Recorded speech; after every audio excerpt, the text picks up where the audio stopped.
Tell us a bit about carbon and the role of carbon in farming. Carbon is very, very important to rural producers. The whole time I was on the land, nobody ever told me I was managing carbon. Carbon is the building block of all life on this earth. You're about 18% carbon for what it's worth. And rural producers quite often see themselves as just managing crops or managing cattle. But at the end of the day, no animal of any kind can live in isolation. So they're actually managing the whole landscape so that then they can harvest a carbon product called cattle or sheep. Well, there you go. So give us a big picture sense in terms of emissions. What percentage of greenhouse emissions come from some form of agriculture in Australia today, more or less? I think it's about 16%. 16%. But the biggest problem with agriculture is actually methane emissions that come from ruminant animals, as in sheep, cattle and goats. Now that accounts for about 11% of our total emissions in Australia. A bit of farting coming off there. Okay, right. So it's a very significant number. Tell us about the concept of carbon being sequestered into the soil. How does that work?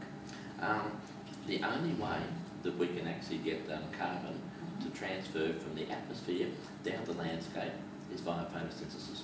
Now in the oceans it's done by plankton, but I'm only referring here to the actual landscape. Yes. Now when you think very simplistically, is that once the carbon comes into the plants, it's then actually transferred into the soil. Now that's where all those little microbes downstairs actually restructure all those carbon compounds. And then we often talk about carbon, but what we really need to have this debate about is all the different carbon compounds. Because as carbon keeps moving through the landscape and even from the atmosphere, it keeps taking different forms. Right. And how do you think about maximizing the flow of carbon into the soil? Is it about tillage? Is it about practices? You know, what is it that maximizes that? In my case, I'm mainly referring to the grazing system. Okay. Now, remembering that the only way the carbon can ever come in is via photosynthesis. Yes.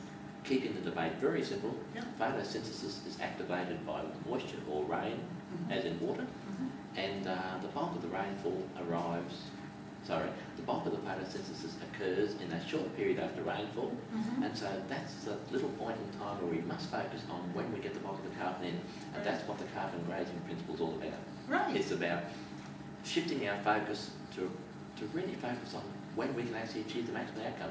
There is nothing we can do when it's not arriving. So what you're actually saying is by simply letting the land lie still after it rains, it's possible to maximize the amount of carbon absorbed in the soil. Yes, what I'm really saying is that it's when animals actually consume plants that they actually interfere with photosynthesis. Right. It is that simple. They're interfering with the transfer of carbon from the atmosphere into the soil, but also animals are not the villain they're quite often made out to be. They are the villains when they're badly managed, but if actually animals never ever eat grasses, the grasses become more abundant and then they become very inefficient at transferring carbon again. So when you think about it, animals and plants have evolved together and they both have needs, and what happens quite often is that the animals actually turn around and don't look after the needs of the plants. It's that simple. They interfere with the way plants actually function. Okay. So let's bring this down to a very, very basic level. If I wanted to reduce the amount of methane that my grazing property produced, what would I do? What you would do, in a nutshell, is you'd increase the digestibility of the diet available to the animals. Now, we have to go back to understand why that's the case. To get people's attention, I often say that sheep and cattle don't eat grass. That really gets their attention because they've seen them eating grass. Yes. Now what happens is that when they actually swallow the grass, there's a lot of little microbes in the stomach of those sheep and cattle.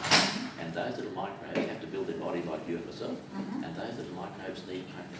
So if there's no protein in the diet, it means they can't reproduce, which means they can't break down the food that the cattle and sheep eat. Right. It then stays in the first stomach, which is called the rumen for longer, and then it's like a little fermenting vat, and that is where the methane gets produced.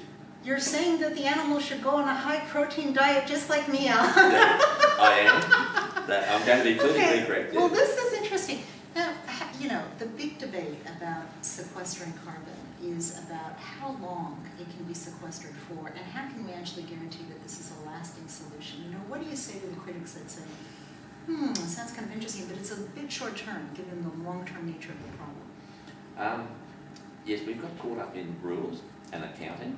The first comment I'll make is that carbon cycles, they refer to it as a carbon cycle. It comes down into the grasses, the microbes in the soil consume it, and in the process of consuming it, they breathe out carbon dioxide just like you and myself, and so back it goes again. Yes. And so the first point is that we can't live on our past actions. We have to keep recycling carbon via plants back in, knowing it'll go out again.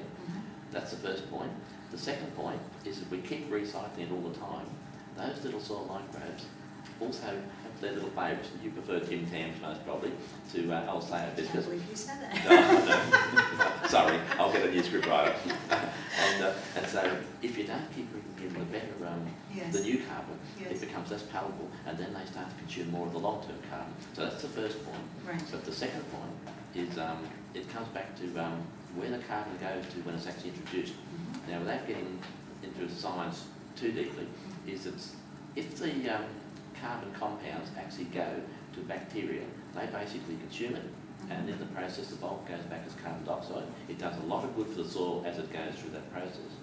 But where the bulk of the longer term carbon comes from is when we actually send carbon through to the fungi. Now they form little partnerships just on the roots of plants, and in the process they actually extend out, and they go and source more things for the plants and give them growth promotes, lots of these things. And that's where they capture it for a long time. And then as they extend out, they call that, I think it's high pay, and that little extension is made of a carbon compound that's more resistant to breaking down.